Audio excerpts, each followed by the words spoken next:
Welcome back to Extra Innings. I'm Taylor Gattoni with the voices of the Lansing Lugnuts. We have Goldberg-Strassler and Adam Jaksa making a return. Welcome back. Hey there. That was almost simultaneous jinx right there. Well, coming off of a home series with Cedar Rapids, we had a few WILX employees over there checking it out and a couple wins on Friday. But what can you tell me about this past series? I would say that the Lugnuts only won 2 games, but they made the most of them.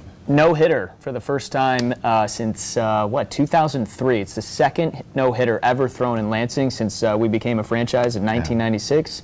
Pretty good Thirsty Thursday. That is a great Thirsty Thursday. And okay, you said only 2 wins, but what are the things that were done well throughout the series? And then maybe the things that kind of slipped through. So I think we begin with the pitching on Thursday and Friday. That this history, so Jake Garland, Grant Judkins, and Colton Johnson combining for the 4th no-hitter in Lugnuts franchise history. And just to take you through it, Adam had mentioned 2003. The Lugnuts threw a no-hitter against Dayton. There was no no-hitter for this franchise for a while after that. You've got to go all the way back to 2016, I believe. But that was only 6 innings of a no-hitter that the Lugnuts lost in Peoria. But then the road finale in 2022, the Lugnuts no-hit in South Bend, the eventual league champions. And this was Cedar Rapids, a team that had won the Midwest League Championship last year. And a Kernels team that in the first game of the series had piled up 20 hits. And then in the second game of the series, they piled up 13 hits. And then they won both games over the weekend, and they scored a lot of runs. And that in the teeth of all of this Kernels offense, that the Lugnuts popped them. All right. There was a point in the game where Jesse and I in a break, we had mentioned, wouldn't it be interesting if after all of these hits today, they just threw a no-hitter? And then they did, and it was great. Were there any big crowds for these games? Oh, yes. So the crowds were just awesome. We begin on Thursday. There was some rain earlier in the day, and this is Colton Johnson finishing off the no-hitter. The crowd was electric, and then the crowds grew and grew. So Friday night, we had over 7,000. Saturday night, we had over 7,000. Sunday, we had over 5,000. And in fact, if you added up all the crowds for the final 3 games of the series, we topped 20,000 at Jackson Field. All right. Now, what does that mean in terms of some of the other fields?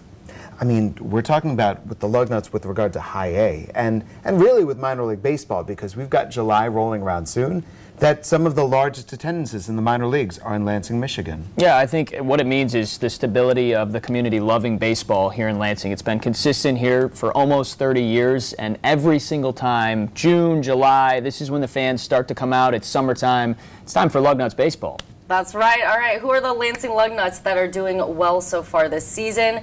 What are we, more than halfway, right? Yeah, so we are currently 63 games in. Okay. There's about to be a trip to Beloit. After Tuesday, Wednesday, Thursday, we're halfway through the year, and we reset. So we go back to 0-0. The whole league goes, all right, that's the first half is done. The second half is going to start. I think one of the main guys that we should spotlight from the first half is a guy that homered off the video board on Sunday. Henry Bolte hit one of the coolest home runs of the season. This is the 20-year-old, youngest player on the team throughout the year. And this ball is torched. We have not seen many baseballs live in a game go off of the video board, up on home run hill, beyond it. The exit velo on that pitch and swing, 113 off the bat. That is incredible. Look at him making it to home. There you go. Great hit right there. Okay, any of the other Lansing Lugnuts that you want to highlight here? So I think with regard to hitting, that's where I really want to focus is the Lugnuts have the best offense in the Midwest League, and they've taken it up to the next level here in June.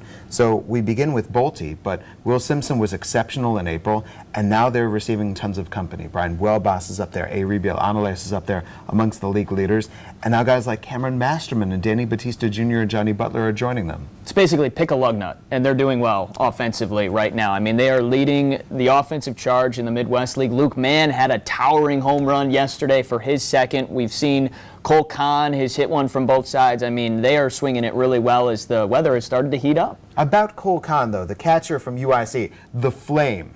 So, here we go. Cannonball, the Flame, I'm just saying, they're all University of working. Illinois, Chicago. Okay, you can't run on him. You can't run on him. His arm is strong, accurate, right to the bag. It's been a blast watching teams try him, and Cole Kahn cuts them down, the Kahn Cannon. There's only one con man in the league, and you can't be trying to thieve on him. Yeah. Come on now.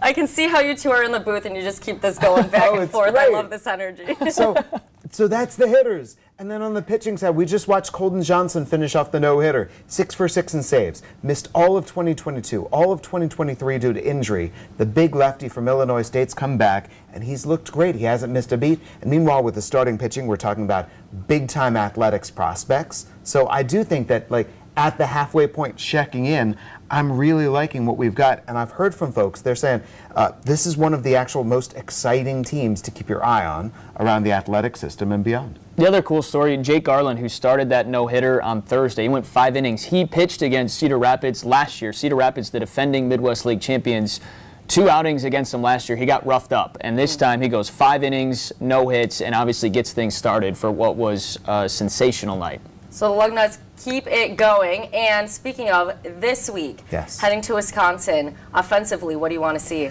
Well, you've got to cross the Illinois-Wisconsin border. You're taking on the Sky Carp of Beloit. And I think that the first thing is, how do you start the series? Because the Lugnuts over the course of this year have gotten better and better as the week has gone on. I'm looking to see, can they get off to a flying start against the Geese? I'm looking forward to seeing their mascot. His name is Poopsie. What? Why? I mean, just for fun. They're the geese. They're the Sky Carp. And that is what they do. Them with? Yeah. They have it all over the place. They like decorate the grass in it. Well named. Well named. All right. So you're looking forward to the mascot. In terms of the competition, what do we want to see? So, the baseball. Okay. Yeah. Oh, something like that. I mean, Adam, you're looking forward to driving through Chicago. That's right. Yeah, it's only about an hour northwest of Chicago, so really cool. It is one of the newer stadiums. ABC Supply Stadium is very unique, but I think what's going to be cool is the reset of the first half and second half. It's so weird. You play 3 games in the series, you end the first half, and then Thursday, Friday, Saturday, Sunday, you start a new slate. So we'll see how they do to start the second half. There's such a divide. So we're talking about teams from the West. We just faced Cedar Rapids. That's it. We're done with them. 6 games. It's over. Oh, now we're taking on Beloit. That's it. It's going to be 6 games and we're done with them. And then when we come back, we've got the start of 24 games against the West Michigan Whitecaps. Oh, boy. Our second half against the Detroit Tigers prospects. When you come to Lansing, chances are the Whitecaps might be in town. Okay, so that'll be very exciting. And what else can we expect when the Lansing Lugnuts are back in town, back at Jackson Field? Maybe some superheroes or something you keep an eye on. Hey, man, I'm on your left. It's funny that you mentioned that, because Marvel Defenders of the Diamond, when we return, Lugnuts and West Michigan Whitecaps. We also have a Pink Out the Park scheduled. Ooh. So we're heading out on the road this week. It's going to be June 18th through June 23rd in Beloit, Wisconsin. Have a good time, get a nice tan, enjoy yourself, bring back some popcorn, I don't know. And then when we return, it's going to be from the end of June, so June 25th against West Michigan through June 30th. And then we open up July against Fort Wayne. So it's a 9-game homestand. We take it right up to the 3rd of July, which means since we're not hosting a game on the 4th of July, we've got big things in store for Jackson Field. All right. But the games are going to get bigger and bigger, and stay hydrated because the temperature might get a little hot. Oh, it's going to get very hot. You definitely want to make sure you're staying hydrated, maybe even getting some of the yummy food. Yes. Yes. Absolutely. This is ice cream season, right? This is. But you got to eat it fast because it would melt. Okay. Yes. Anything else you want to mention? Well, if you get a brain freeze from eating your ice cream too fast, just press your tongue to the roof of your mouth. And It that'll works. take care of everything. It does work. Yeah. It does It's work out unreal how good it works. Yeah. fine. Isn't that crazy? So if you eat your ice cream too fast because you're worried about it melting, there's your solution. Well, thank you, Jesse. Not only are you learning about what the Lugnuts have in store, but you get a little tidbit into preventing a brain freeze or stopping one. A little taste. The more you know. The more you know. Love it. Well, let's see what else the Lugnuts got in store for us. Ready? 1, 2, 3, go, Go Nuts! Nuts! Thanks for watching Extra Innings.